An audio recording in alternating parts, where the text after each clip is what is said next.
I got my mind set on you. Good afternoon, everybody. Yeah, welcome back to the show. This is episode 568 of the Two Dumb Yinzers. I do want to say to everybody, how you doing? How you Michael, doing? I'm doing great. doing all right, man? I'm doing all right. I remembered to unmute everything. I'm ready to go. All right, good. Derpy, my man, how you doing, brother? It looks like he's connecting, huh? Yeah, he Okay, was here, then he was gone. all right. There he is. Derpy, you here? Well, he'll be in as soon as he does, but he does it does look like he is connecting. So Derpy will be in the house. I know a lot of Derpy is what's the word? Mm, in high Fan demand. He's in in high high demand. demand. I I was know gonna what I was gonna say fan favorite, but I he don't want to is. get him that. I don't want the big head to go in just yet. You, Mike, you have the big head, didn't Oh, I have a huge head. Literally and figuratively. so it is glad I'm glad to have Derpy back in the house. I know a lot of people have been asking about him. It is Friday, guys. Again, this is episode 568. We got a lot of things to go over today. Um, we got a lot. We got a lot. Let me jump into it. I'm ready. Oh yeah. So all right, I'm gonna start with the Pirates. Mike, they won. You know the rule. Yep, they win. They get top bill. If they win, they get top bill, and they did win. They beat the Reds 6-1. The Pirates are now 39-41. Ooh, 39-41. The Reds dropped to 37-43. A lot of things to say, Mike. I got just let me go for a while. just go, baby. Just go. All right. So a couple big things that happened in this game was Luis Ortiz. He actually, Mike, remember how he was involved in a lot of these bullpen games where they pitch Yeah. a lot of. So okay, so what was happening a lot of time with that was that Carmen Majitsky was getting the start. Luis Ortiz would come in as the second pitcher. Well, this is Luis Ortiz' first start in 272 days. This last start against the Reds, his first start in his last 272 days. He comes in and throws a gem. Luis Ortiz goes 6 innings, Yeah. 4 hits, gives up 1 earned run, no walks, and 7 strikeouts. Ooh. So he Oh, manages baby. that. It's Yeah. I uh oh, you just wait, Derby. I got a lot to say about your team because I looked and Derby's team's like the second best team in the league, or the second or third. It's pretty amazing what they're doing over there. Nicholas comes in the seventh inning. He throws 2 innings, gives up no hits, no earned runs, surrendered a walk, but he also got a K. And finally, Chapman comes in the ninth inning. He gives up no hits, no earned runs, no walks, and he has 2 strikeouts. So I mean, for the night, for the three guys, Ortiz, Nicholas, and Chapman. Again, Ortiz just threw a gem. They give up 4 hits total, 1 earned run total, 1 walk surrendered, and 10 strikeouts between the three. That that is how I like to see a bullpen game go. A quote unquote bullpen game go. This right here was just a thing of beauty. Only using three pitchers, you save, your back end of your bullpen. Chapman's only pitching 8 inning. I like it. With David 10 Bednar out, pitches, 10 pitches. That's a thing. I love it. with Bednar out, this is the best case scenario. I mean, if Oh, yeah. this is what you want. So a couple things about this team before we do move on. They are one game ahead of where they were last year at this time. Hmm. In this particular game, they're one game ahead of where they were last year. Is that encouraging? Is that not encouraging? I don't know what to make of it just yet. It's about the same, but like last year, We didn't have Paul Skeens. we didn't have Paul Skeens. Last year, though, we had the big jump out and then the huge Yeah. collapse. This year, they've been inconsistent, is the nice way to put it. But they've So, been consistent enough to rack up the same exact record without getting the 20 yeah, wins to start off the yeah, season. So and it's just without having to have that big losing streak. So right. it's encouraging. Like we've been saying all year, you see pieces in place. You see players that Big Stacks is playing the way we love to see him. Telez is rounding into form. So, and like you said, Paul Skeens, Jared Jones, to me, we knew Paul Skeens was going to be good. We didn't know how good he would be.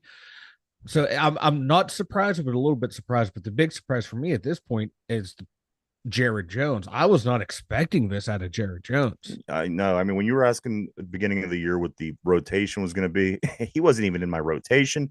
And once I learned he was in the Yeah. rotation, I thought, oh, who's this Yeah, kid? I He's a know. Who's this rookie. cat? Yeah, You're and starting you a look, rookie? yeah, and you look at what he did in Double A the year before. It didn't blow you away. Just looking at the stats, I didn't get a chance to watch him play down in the minors last year, but my God, I love being proved wrong about. I'm happy to be proved wrong about Jared Jones. I'm happy to be proved wrong about Rowdy Tellez this year, the way he's rounding into form. So I think this year is more encouraging than last year And because we have this Braxton Ashcroft, Mike. He's doing the same thing in Triple A, and that's another pitcher coming down the pike. yeah, Um, so I mean, here we are. Tonight is actually game 81. This is the halfway point of the season. Then they have roughly 12 games after this. Then they go into the All-Star break, and then they'll be on their way through the second part of the season. So I mean, they're halfway through after tonight. When the game is over, they'll be halfway through the season. Couple notes here, Mike. The Pirates, their 43 stolen bases is the second in the major leagues this year. They they have an 84% stolen base rate, and that's what the difference is. They're just not getting thrown out. A lot of these other teams that have large amounts and they're getting thrown out. The Pirates are at 84% on stolen bases, which is pretty ooh, amazing. that is amazing. And to think too, like we don't have anyone really known for being like a stolen base guy. Right. So I like it. Hey, we got something going for us. I'll take it. This sure is. Also, this is people got to remember this is Furry Week coming up, the big furry convention, the biggest furry convention in the country. That's coming up next week. All the furries are piling into Pittsburgh. You know what that does for the morale, Oh yeah. especially for veteran Andrew McCutcheon. Oh yeah. He's gonna be putting up MVP numbers, baby. Absolutely. Um, let me get into this game. I got to knock this out. We got a lot to go over. Pirates did win 6-1. Mike, they out hit the Reds 10-4. Again, this wasn't Paul Skeens. Again, this wasn't Jared Jones. They out hit the Reds 10-4. They won, scored a lot of runs, got a lot of hits. Rowdy Tellez, 2 for 4, one home run and an RBI. Connor Joe, 2 for 3, a run and a walk. Jason DeLay, number like 20 on the depth chart behind the plate. Jason DeLay goes 2 for 3 with 2 doubles, a run, a walk, and 2 RBIs. I did not see that coming our delay. I was shocked. He's one of these guys that write Connor Joe off as where he could be productive like this, but only in small doses. If he was in the lineup every day, I don't think you would get this from Jason DeLay. Yeah. But Jason DeLay again goes 2 for 3, 2 RBIs, a walk, a run, 2 doubles. I think earlier in this season he came in and he had a triple. I think, I don't quote me on it. I think he came up for a short period of time and did something like this back then as well. So he's stepping up. Next on the list here is Brian Reynolds. Of course, he extends his hitting streak to 23, where I thought his streak was going to end that night. You thought it was going to end the night before. Yeah. He manages to take it to 23 games. I don't want to jinx him, but I just don't think it's going to. He can't. He can't go much longer, can he, Mike? I don't think so, but my God, I'm tired of downing him right now. There hasn't been a game in June that he hasn't hit safely. And again, the thing that pisses me off is this. Why the hell can't he hit the other months? I know, right? I mean, he's hitting like one of the best hitters in the league right now. Lack of consistency has always been my biggest issue with him. But right now, enjoy it while it lasts, because I don't think it's going to last long for him. I think he's going to dip down a little next month, but I hope he can keep carrying it forward. And Mike, if he could, he would be that MVP candidate that, when we signed him, that's what people were talking about. Like, oh, this guy can, be a potential outside dark horse candidate for MVP. And you look at his numbers through this streak, I'd put him up there, one of the better players in baseball. And if he can just do this on a consistent basis, just imagine where this team would be. Him as the leader of this club. God, I hate I think saying he's setting it. himself up for failure, to be honest. The Yeah, better, he does, the yeah. worse he's going to He fall. the higher the expectations for him, Yeah, he fails to live up to them. When fans are like, "Hey, you know what? We'll take what we can get from him." That's when he starts right. producing.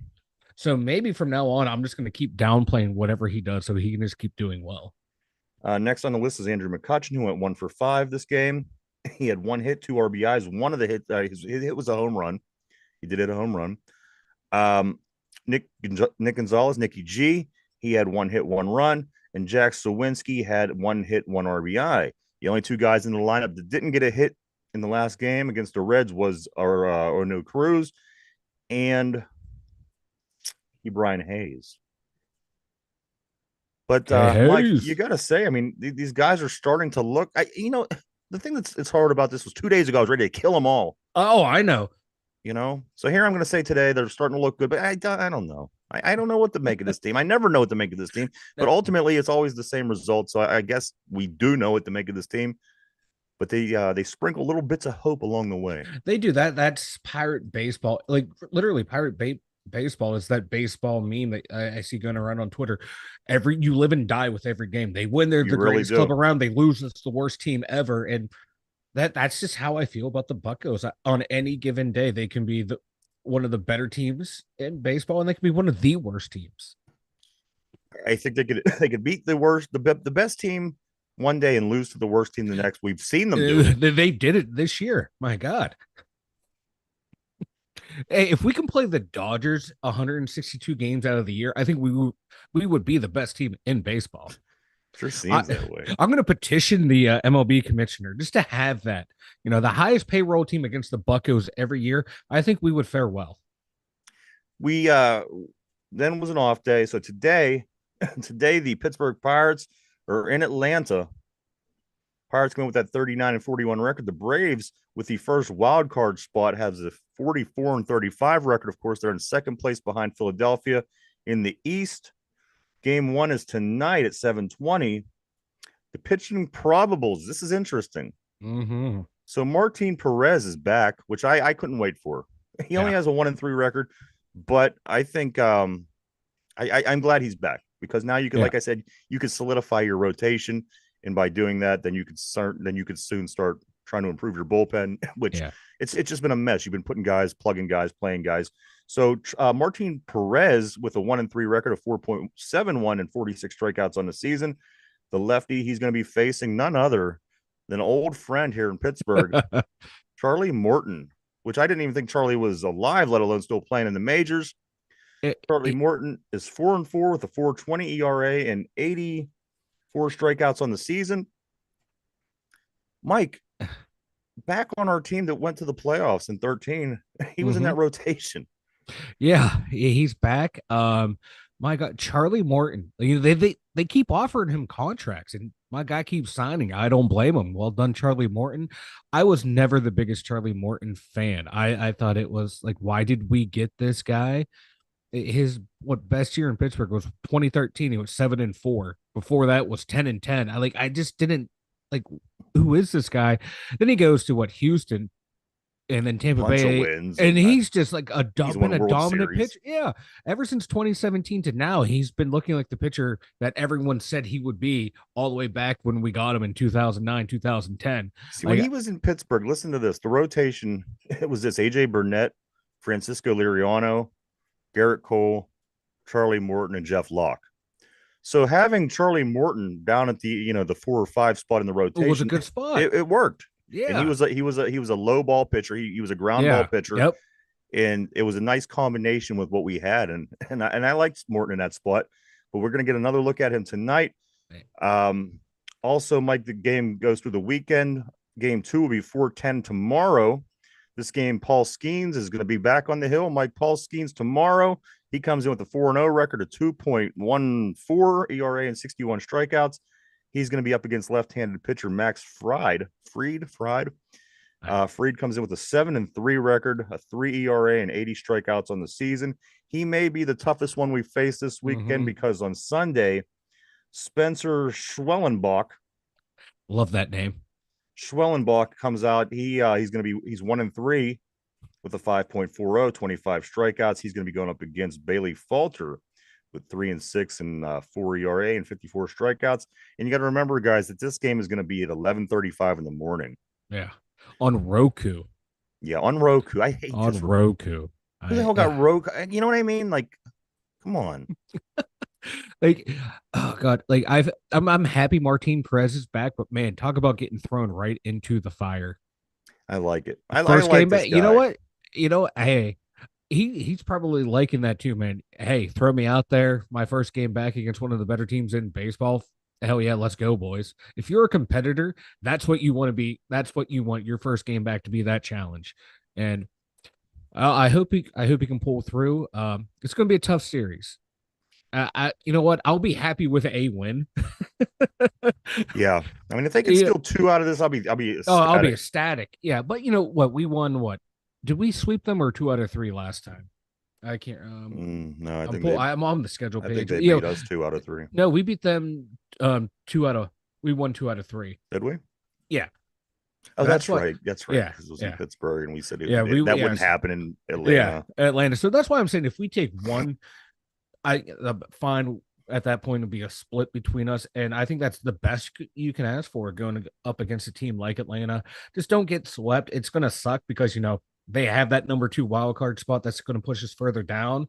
So that's why these games right here are must win. Yeah, I hope they treat it like a playoff They situation. won't. They don't. They Yeah, never and do. that's why I'm looking at that Sunday lineup. You They got come Bailey out, Mike, Falter. and they get themselves in good situations, and they come out and they look like they never played baseball before. We've seen this so many times Yeah, over the years with the Pirates. I wouldn't be surprised if they come out tonight and lose 9-2. This is just what the Pirates do. After this weekend series, they're off Monday, and then they start a 7-game homestand. I'm sorry, yeah. 3 against the Cardinals, which is huge. We'll go over the division in a second, and then they have the Mets come to town for 4, which is also huge because those two teams are fighting for wild card spots. So a lot of good baseball, Mike. This is what your in Derpy. This is what your NL Central looks like at the moment. Milwaukee's up top. St. Louis in second place, 6.5 games back. Pirates in third place, 8.5 games back. The Reds fourth, 10 games back, and then the Cubs are 10.5 back. The Pirates are 2 games out of the wild card spot, which they gained ground on having their day off. They were off yesterday. They moved from 2.5 to 2 games up. So I'd rather them not play sometime. You know what? I wasn't gonna say that's sad, but that tracks for this team. That same thing was happening last year. We would be off and we would move up within the division. And That might be our best play as our off day. And then also the division looks like this, Mike. Milwaukee starts to play the Cubs this weekend. St. Louis plays the Reds. So that's 4 of the division teams all playing each other. And then we got the Atlanta Braves. So we're going to get some help somewhere. We just have to manage to somehow figure out how to win some baseball games in Atlanta. Yeah. God, now that I'm looking at it, now that I'm thinking about it, with the info you said, we have to win 2 out of 3. Yeah. We have to, They especially can't with our division. I'm not counting on what you said, what the Cubs and the Reds to defeat the Cardinals and the Brew Crew. Yeah, 2 out of 3. 2 out of 3 is a must. Win the first 2 because Sunday we're gonna have the Sunday lineup out there against Schwackenbeller, Schwankenbacher, wasn't or it? whatever his name is. We're gonna lose to that, that guy. So the Pirates are 2 games under. They have to win all 3 of these games to leave Atlanta at least 500. It's not going to happen. So I kind of look forward, get a win. If you can get 2, come home and start these series against the Cardinals, against the Mets. And I know you got the White Sox coming there at the end before the break. So let's try to get some of them games. The Pirates just generally are not successful in Atlanta. I haven't seen them be successful much since about 30 years ago, as a matter of fact. So I'm not going to really expect too much today. Maybe tomorrow with Paul on the hill, but we will see. I do want to talk real quick before we move on from baseball, guys, about this kid from Mars. Anybody see this kid? He goes to West Virginia. He's from Mars, right up there where David Bednar's old high Yeah. school. Hmm. So in 2021, a recruiting website rated former Mars player JJ Weatherholt as the 225th best second baseman in his class. Okay. But after 3 successful seasons at West Virginia, he will likely be one of the first players selected in this year's MLB Wow. draft. Wow. That's How exciting. that's awesome. That's like goddamn the work that he put in to go from Yeah. 212 to potentially what a first round pick. Ooh. I, in 225, that's not bad considering how many players are out there. Oh, But to jump from thousands. 225 to possibly, he has a chance of being the number one pick in the draft. That's You know, yeah, that's awesome. That's impressive. And that kid is going to made himself a lot of money by working on his game. absolutely. And it's good to hear because again, from right here, That's, um, just about 40 minutes from where I'm currently at the yeah, studio. But from Mars, I think that's cool. Again, David Bednar's old high school would be neat if he could also have some success in the league. hell yeah, dude, man. Western PA, man, a hotbed of athletics, overlooked. Brian, good afternoon, my friend. He says it's 11 a.m. somewhere. Isn't that a song? Well, hey, if you're impressed with that, Derpy is also in the house too. Derpy is back. So things are happening. It's Friday. Like I Hey, do have to move on though. yes, I want to talk a little bit about the NBA draft for a moment because that happened two Mhm. nights ago. Derpy, did you watch the NBA draft? I watched a little bit of it, and I had no idea who any of them were You know what? right. All right, at all, and there was a bunch of memes about it too. let me go through the notes that I have.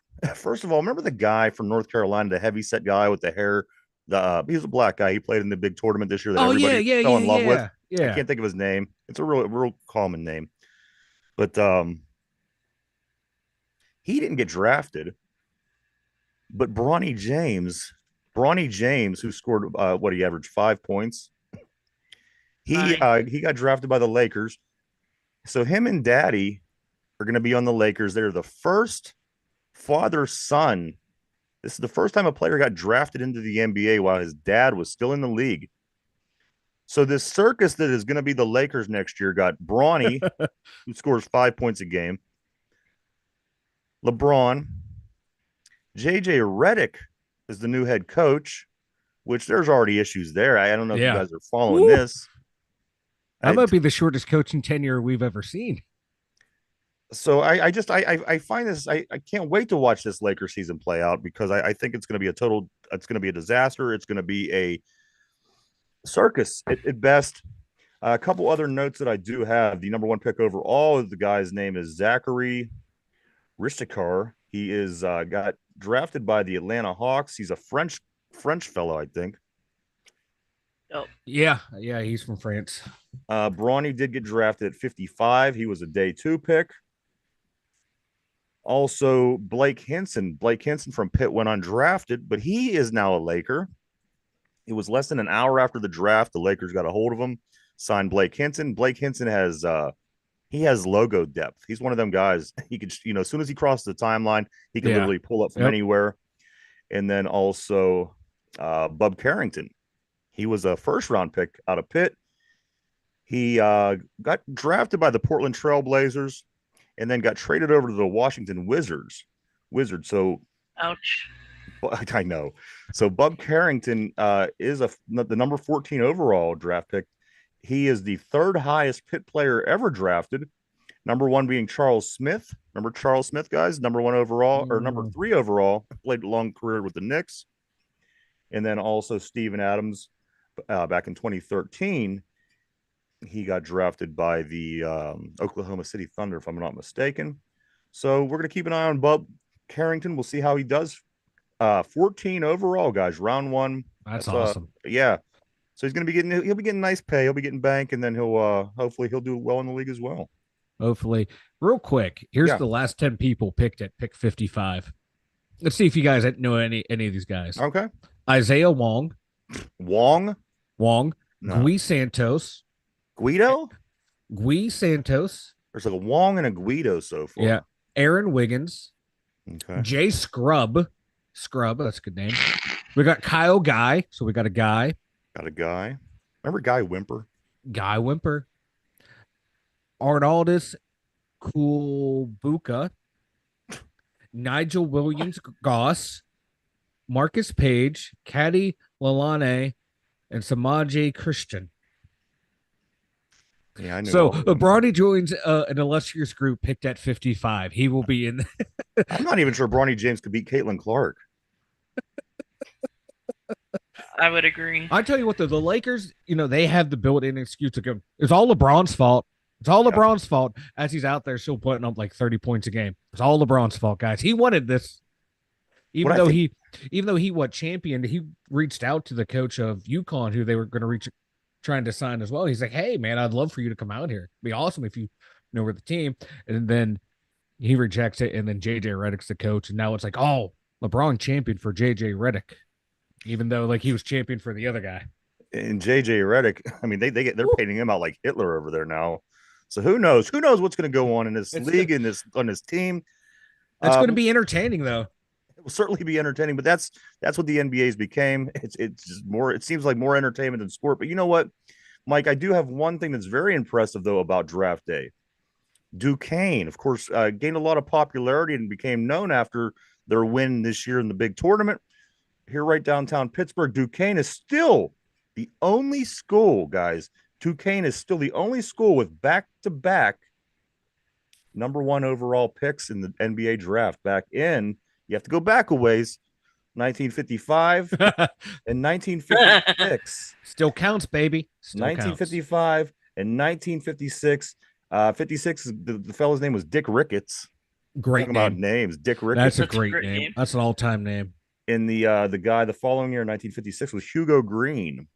So Dick Ricketts and Hugo Green from Duquesne are the only that's the only school that's ever produced back-to-back number one overall tournament and their number one draft picks. And you got to think, if it's not the 20s or the 30s, the mid 50s is kind of modern if you really think about it. I mean, that's insane.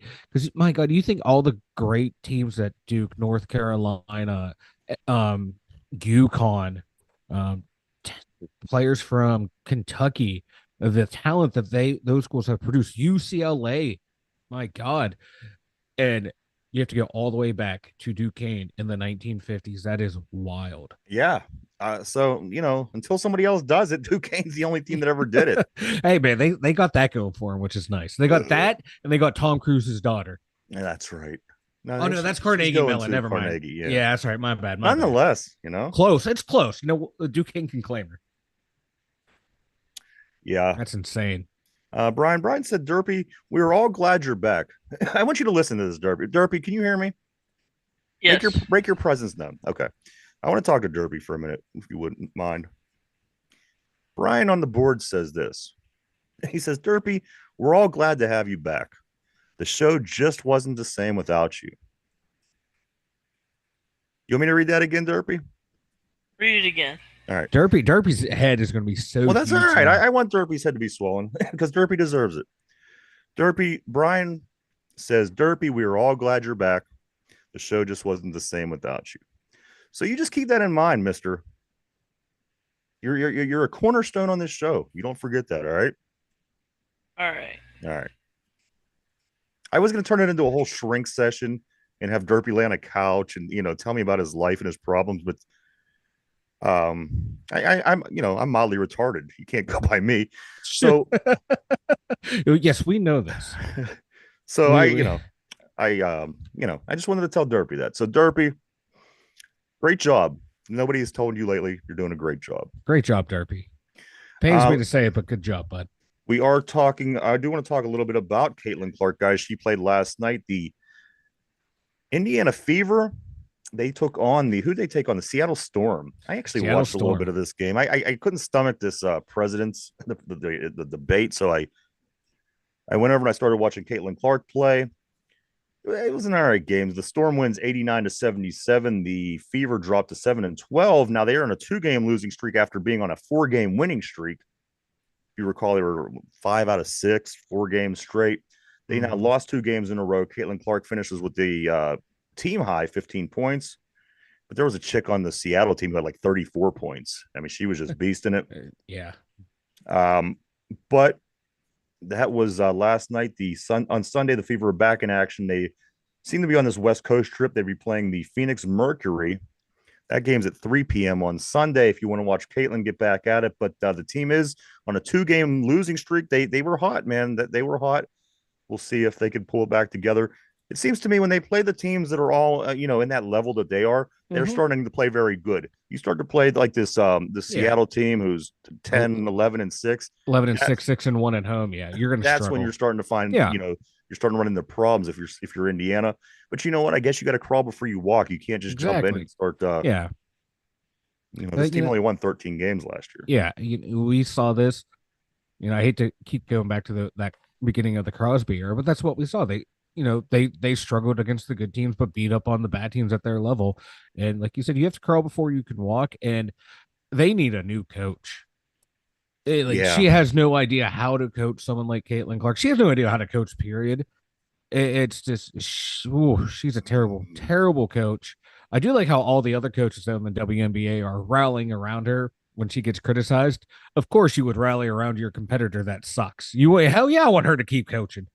yeah. But yeah, they need a new staff. That you have right now, you have about like two players you can build around Boston and Clark.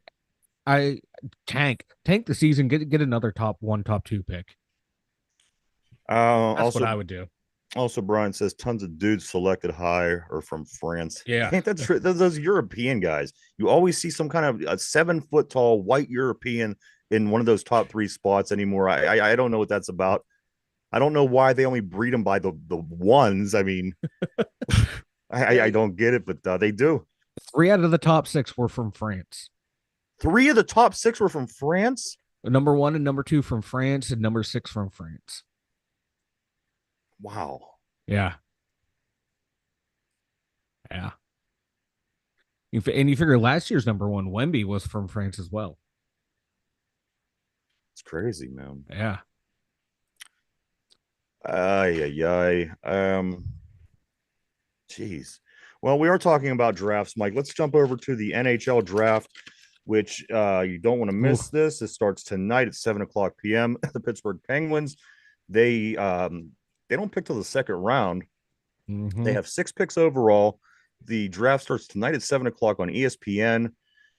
They have the 44th pick, which is in the second round. They have the 46th pick, which is in the second round. And then they jump to the 4th round, no third round picks. They have pick 111. And then in round 6, they have pick 175. And then 2 round 7 picks at 207 and 223. I'm going to be completely honest with you, Mike.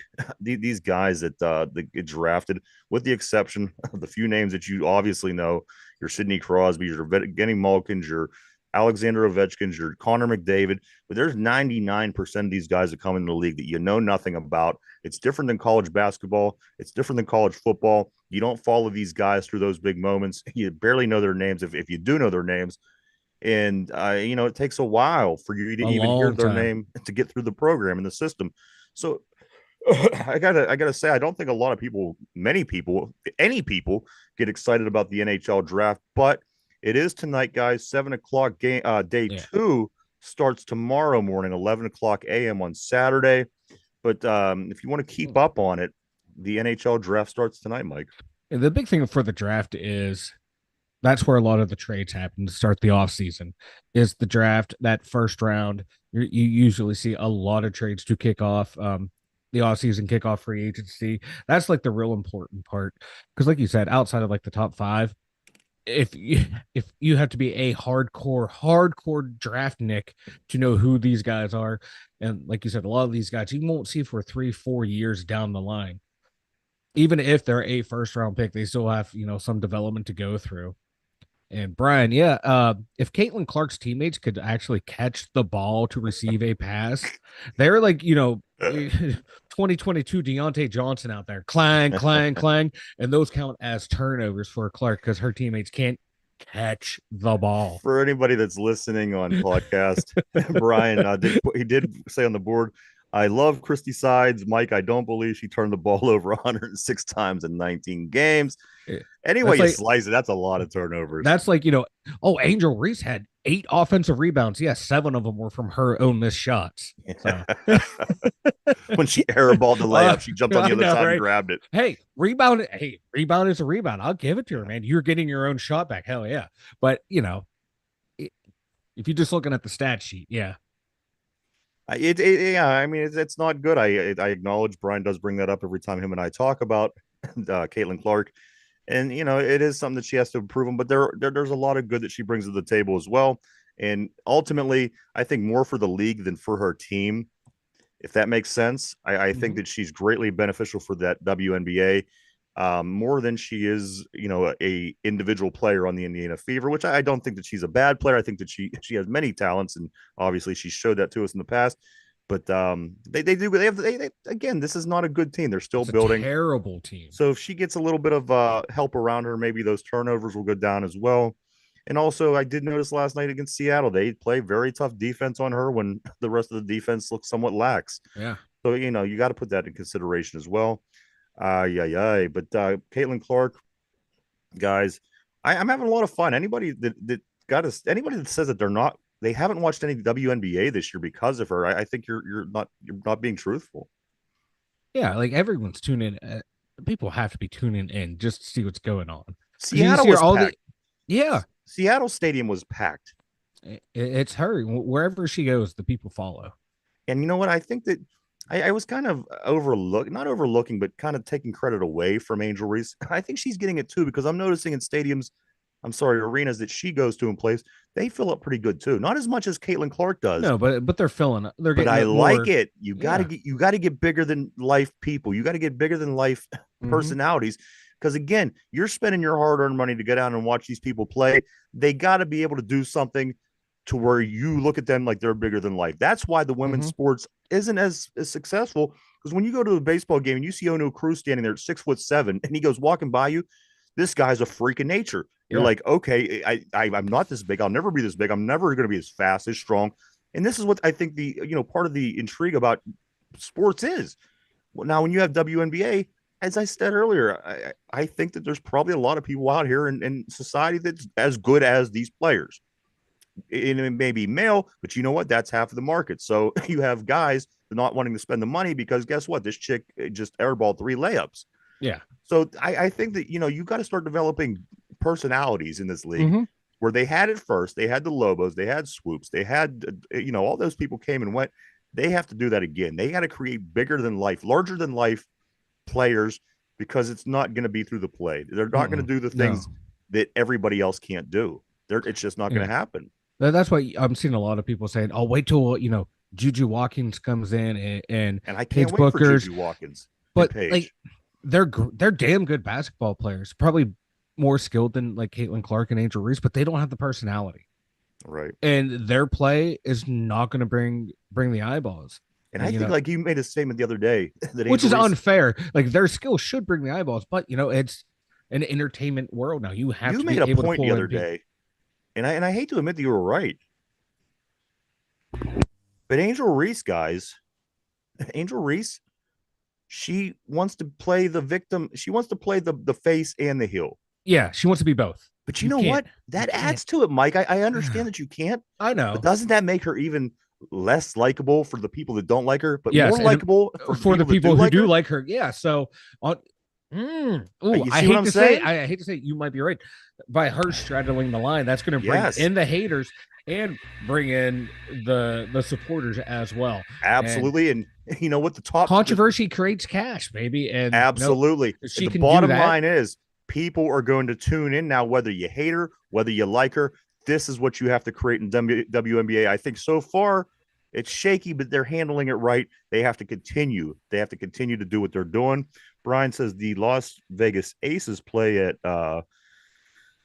where they play Caitlin Clark. They play Reese. Will be playing at T-Mobile Arena. It holds 8,000 more people. That's a pretty good fun fact. On the board, Brian. It'll be the first time in how many matches that Angel Reese may outdraw Caitlin Clark at one place. Oh, interesting. Oh, one time. Well, she did get the win against her the other day. So last weekend, Yeah, yeah. maybe some things go Two, her you're way. still 2-1 though in the league. Yes, We'll see. I like both players too. I I do think. too. Yeah. I enjoy watching them both play. Yeah. Like for a big, I, like she doesn't seem that athletic, but then other times she'll make a move and like, oh, that's damn good move. I don't know. For a big, I think she has a little bit, to grow and improve, but I think she'll be a really good big in the league. And my God, Caitlin Clark, if you get some teammates around her, it's going to be a great facilitator of the ball. Brian, so what you're saying? Did they already play? Did Caitlin Clark already play in this arena? Because I'm wondering what would be the reason? Why would you go to the place that has 8,000 more seats if Angel Reese? Because literally numbers tell you that the latter or the first girl woman, I'm sorry, Caitlin Clark is the one that draws more numbers. So I'm just trying to piece together what you got here, Bry. Maybe if you can give me a little clear that up a little bit for me. Did they already play there? The Fever? Take your time, no rush. Also, Mike, I do want to say that the Pittsburgh Riverhounds are back at it next week. They're going to Las Vegas 10:30 tomorrow night. If they should be on TV, they've been playing them a lot lately. You could watch the Pittsburgh Riverhounds at the Las Vegas Lights 10:30 tomorrow if you catch them. A lot of time they play them on the Pittsburgh Sports Channel whenever the Pirate games aren't on, so you might be able to catch that game on TV. Let's go Hounds, baby. This one's one of the ones I'm looking for. Tampa Bay Inferno at the Pittsburgh Passion women's football. Our women's team, guys, is in the first round of the playoffs, taking on the Tampa Bay Inferno at Pine Richland High School, 6 o'clock p.m. tomorrow. If they win this game, they'll more than likely get the Boston Renegades next week, which will be one hell of a game. But then the winner of that would go on to the championship to play one of the Western teams at Tom Benson Stadium at the Hall of Fame in Canton, Ohio. Which would that'd be a fun thing to do, Mike, is go up to see the women's championship game up in Yeah, Canton. that would be fun to watch. It would. I, ooh, I might make that road trip. Also, Mike, I listen to this. And even if we change direction, bro. Okay, Tuesday, Clark is at Vegas. Okay, so she hasn't played there yet. So that's what I'm saying. I don't understand why they're going to the bigger building for Reese. I don't understand because that's just not how it's been working out. But you know what? I do appreciate that. I appreciate the information. Steelers, 72 days left, I guys. can't wait. Get this. And then July 16th, Reese is at the Aces. Okay. It don't make sense, but I take your word. The Steelers, 72 days. Listen to this. Now I know we don't we kind of talk a lot of shit on the PFF, and rightfully so. Mm-hmm. Get this, guys. You might want to be Derpy. Are you sitting down? Yep. All right. You might want to stay seated. PFF's highest graded CBs in man coverage from 2023. PFF's highest graded cornerbacks in man coverage in 2023. Number one was Tariq Woolen from Seattle. He was a 92.5. Number two, Sauce Gardner from the Jets, of course. He was an 88.7. Number three, Jamal Dean from Tampa Bay. He was an 83.5, according to PFF. Number four, Trent McDuffie from Kansas City is an 81.6. In the fifth best cornerback in man coverage last season, according to PFF, guys, Dante Jackson.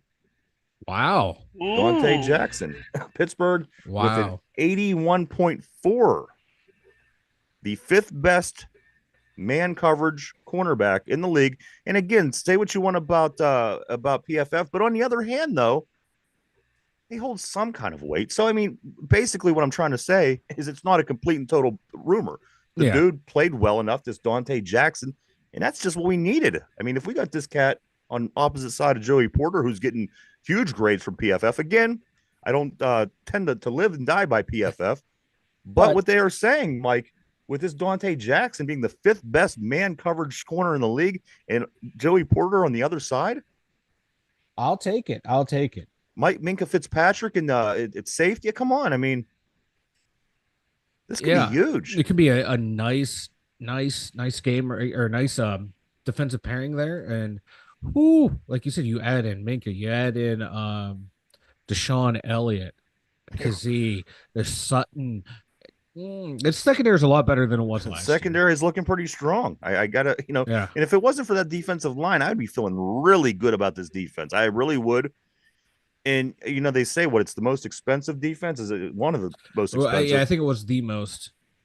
And I think Number one, number two. what's deceiving about that is a lot of the money goes to Cam Hayward, and he's one of the least productive players on Yeah. that defense. Yeah, he's like $22 million cap hit right there. Yeah.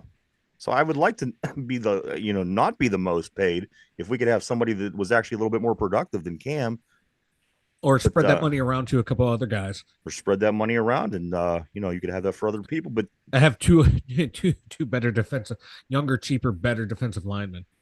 yeah, Which, not to look too far ahead in the draft, but I'm thinking next year, my God, the first 2 rounds, you got to go D line again. that's what I've been saying. I've been saying D line's going to be early next year. If it's not the first, we're going to see what we need this year. You know how you do that. You kind of see what you need as the season goes on, and you go from there. But I got to tell you, I think in the first 1, 2, or third round, we will see, hopefully, a defensive lineman that we hope is going to be here for a long time.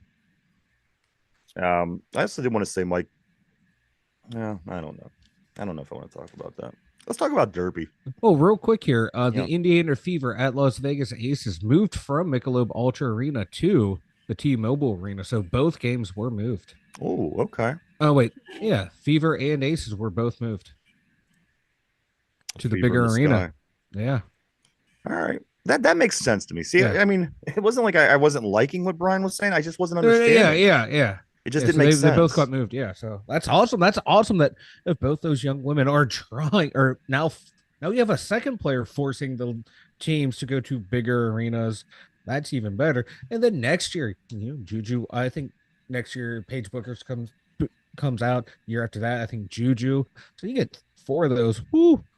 Well, I think the Chicago Sky, they're one good player, one good season away from being a pretty good team. Yeah, because they had Angel Reese and someone else last year. Cordoza. Yeah. So they're building a nice team. Yeah. Yeah. So there's gonna be some. God, if the Ace or the Fever can build up a team to match the Sky, look out. But it's fun. You know what? Angel Reese is growing on me. She really is. At first, I just liked her because of her leg sleeve, right? But now I dig her. I like Angel Reese, man. I don't know. Yeah, I liked her. Then then when she was trying to straddle the line of being the heel and the face. See, I dig that. I think you kind of talked me into it. You kind of talked me into it because it is driving the engagement for both her fans and her haters. So. And how much have we ever talked about the WNBA on this show? This might be the never. Right. Never. We didn't start talking about it until Caitlin Clark was shooting threes from deep. And then guess what? That forced us to learn about the other players. Exactly. That she was playing against. You see how that plays out? And then the other players coming up behind them. See how that plays out? All it takes is one. The WNBA got to use their noodle moving forward, man. Yeah. They got the opportunity. It's in their hands. Yeah. Don't drop the ball. Yeah. It's like, in the 80s, and you might not have been a fan of pro wrestling, but you knew who Hulk Hogan was. Now, then you started learning who everyone else was. And then boom, you're invested, 40 years later.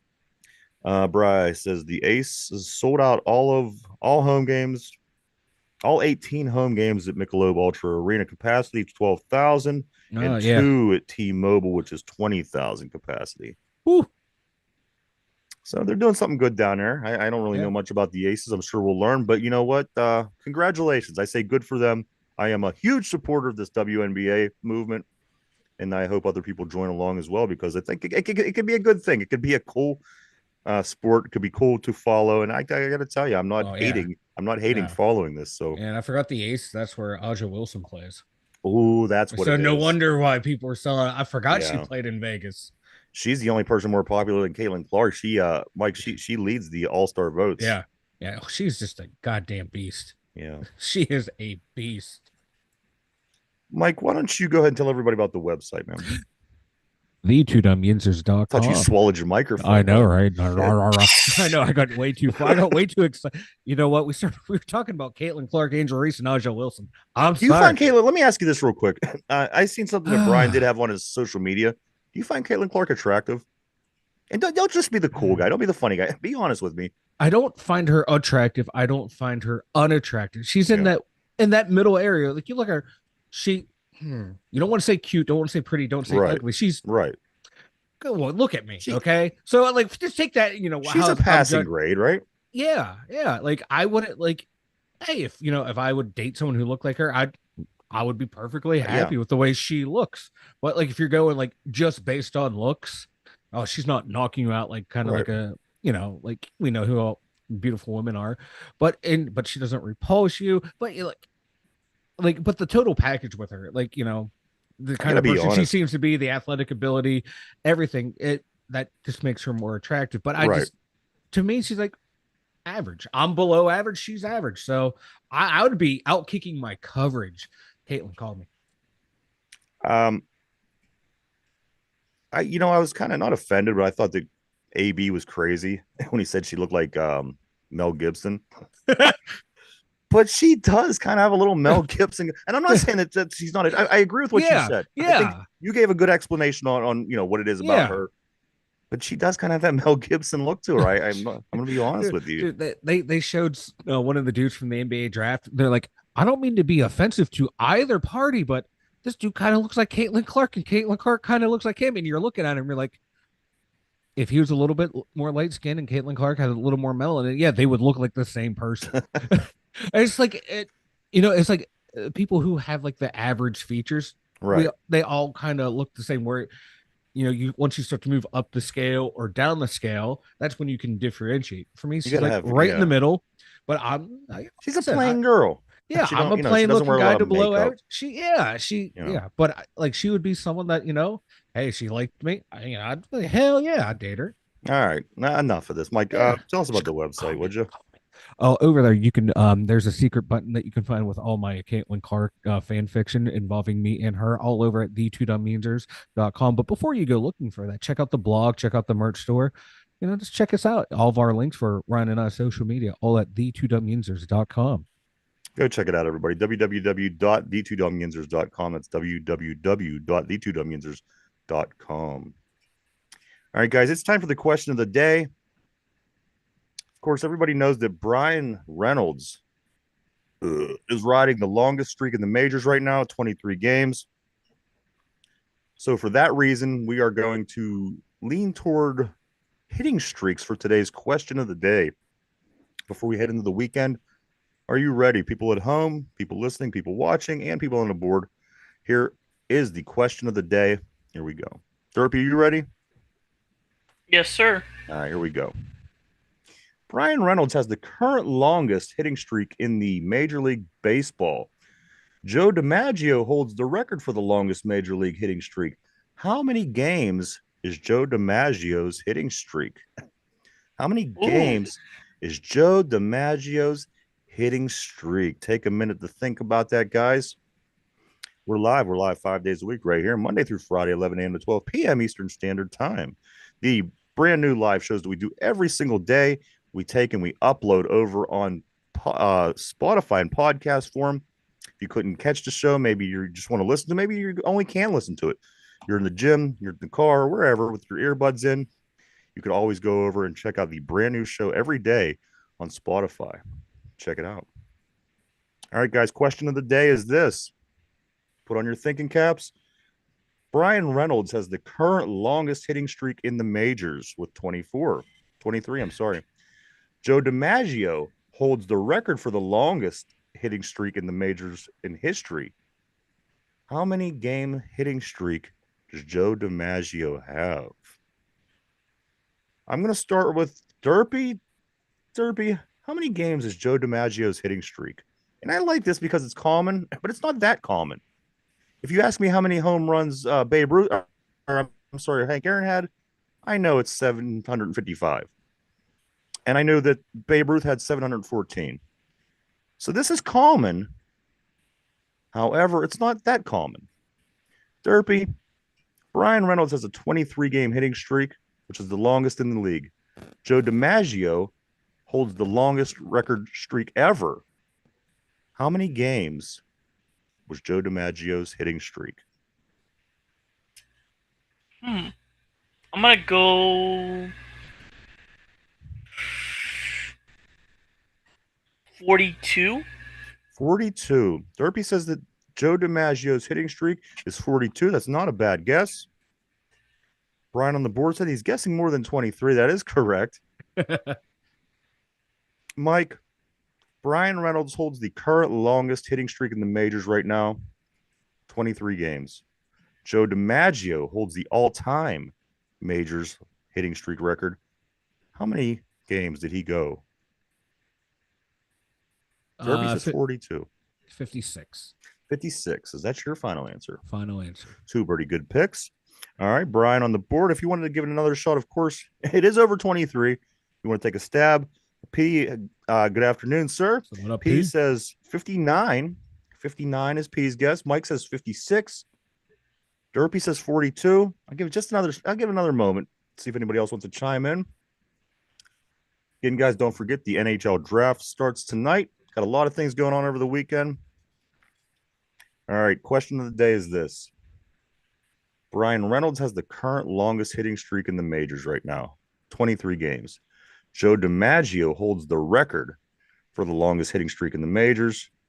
How many games is Joe DiMaggio's hitting streak? Derpy says 42. Mike says 56. P says 59. The answer is, Mike, you nailed it right on the head. 56. Boom, baby. 56 games. Brian Reynolds, where he's at right now, he's halfway to 46. Damn, So he has a long way to go. Listen to this. It went from in 1941, Joe DiMaggio, from May 15th to July 17th. So 2 months and 2 days is what it took to get 56 games. Brian Reynolds has done very well in June, but it's going to take him well into August and through August to get to where he needs to be to top that. I think it ends soon. That's my personal opinion. I thought it was going to end in their last game. I think it's going to end in this series against the Braves. I'm just not sure which game. What do you think, Mike? You think he's going to continue, or is this going to end soon? I wouldn't surprise me if he pops up to 30 and then it ends there. Okay. Into 30. Wow. That's damn good. I know. I'm getting, a little overexcited, but I think that's where we get.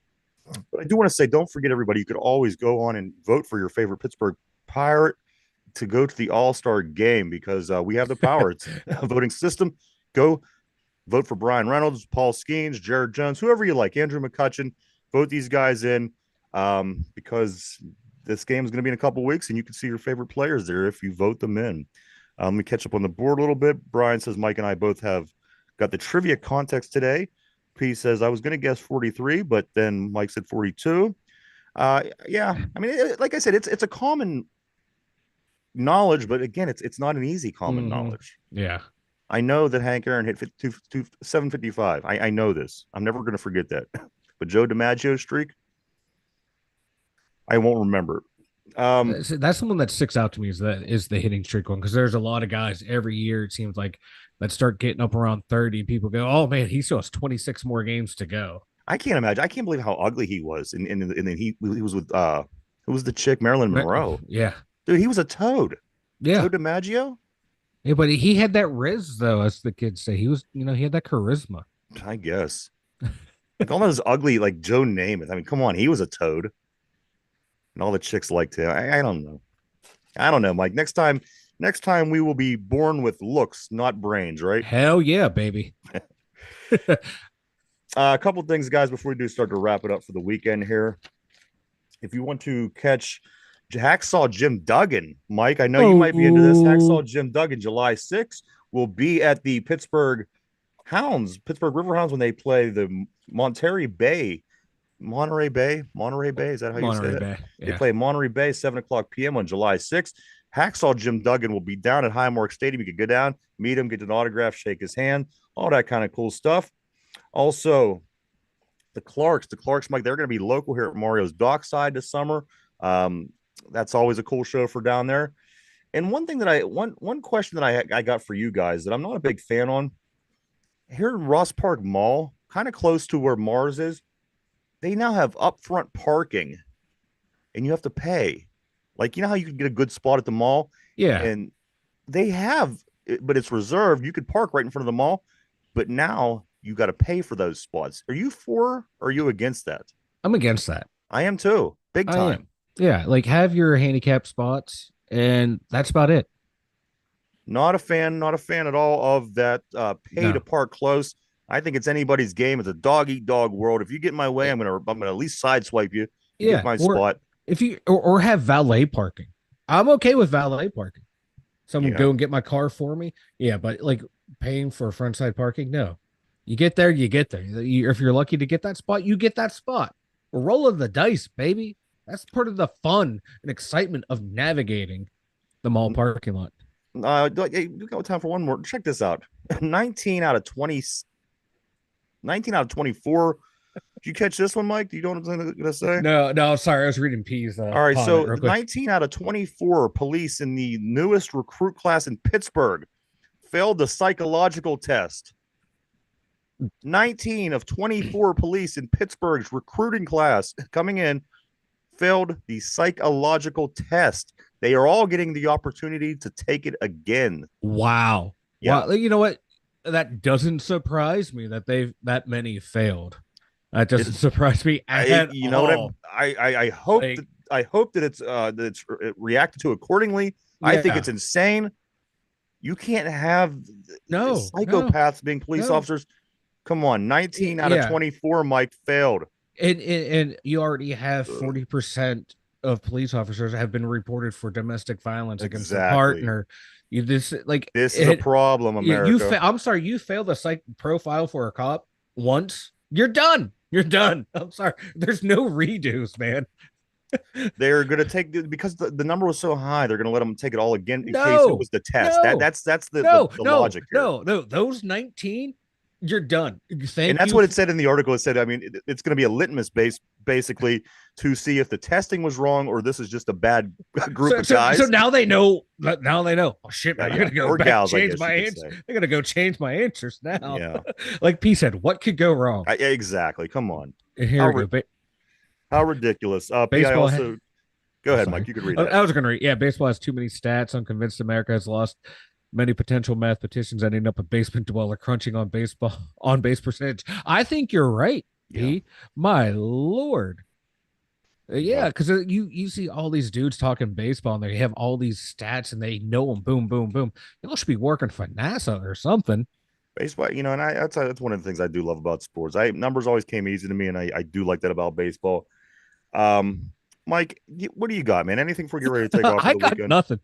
Just ending on that high positive note of 19 out of 24. 19 out of 24. So if you're coming to PA, guys, be careful for fuck's sake. Jesus.